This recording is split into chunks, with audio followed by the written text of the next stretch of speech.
সুপ্রিয় মৎস্য খামারি বন্ধুরা, আসসালামু আলাইকুম। আশা করি সকলে ভালো এবং সুস্থ আছেন। দেশ ও দেশের বাহির থেকে যে যেখান থেকে আমাদের এই ভিডিওটি দেখছেন সকলকে জানাই আন্তরিক শুভেচ্ছা ও অভিনন্দন।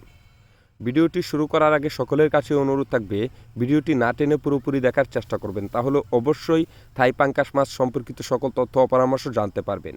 এবং কি প্রতিদিন মাছ চাষের নিত্য নতুন পরামর্শমূলক ভিডিও পেতে অবশ্যই আমাদের চ্যানেলটি সাবস্ক্রাইব করে পাশে থাকা বেল আইকনটি বাজিয়ে দিন।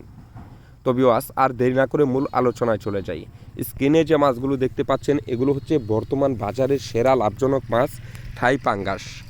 থাই পাঙ্গাস চাষ করে অনেকেই লাভবান হচ্ছে এবং কি আপনিও চাইলে থাই পাঙ্গাসগুলো চাষ করতে পারেন।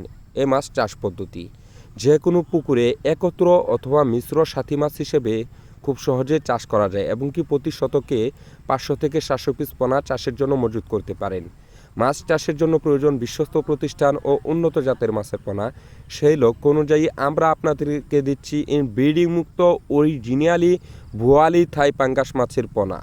ভিডিওতে যে মাছগুলো দেখতে পাচ্ছেন এগুলো সাইজ হচ্ছে 1 কেজিতে 30 থেকে 40 পিস, অর্থাৎ যে কোনো সাইজের অরিজিনাল থাই পাঙ্গাস মাছের পোনা আমাদের কাছে পেয়ে যাবেন সুলভ মূল্যে।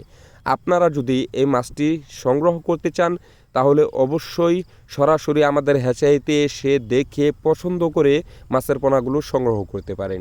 এবং কি সমগ্র বাংলাদেশের 64 জেলায় এই মাছের পোনাগুলো আমরা অক্সিজেন দিয়ে হোম ডেলিভারি দিয়ে থাকি। তাছাড়া ঘরে বসেই মোবাইল ফোনের মাধ্যমে স্ক্রিনে দেওয়া নাম্বারে কল করে মাছের পোনাগুলো খুব সহজেই সংগ্রহ করতে পারেন। তো ভিউয়ার্স, মনে রাখবেন মাছ চাষের জন্য প্রয়োজন বিশ্বস্ত প্রতিষ্ঠান ও উন্নত জাতের মাছের পোনা।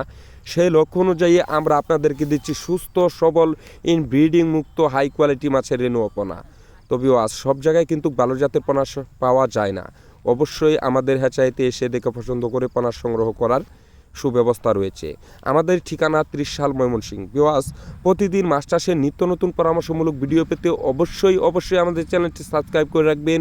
আজকে পর্যন্তই ভালো থাকুন, সুস্থ থাকুন। পরবর্তী দেখা হবে অন্য কোনো ভিডিওতে। আল্লাহ হাফেজ।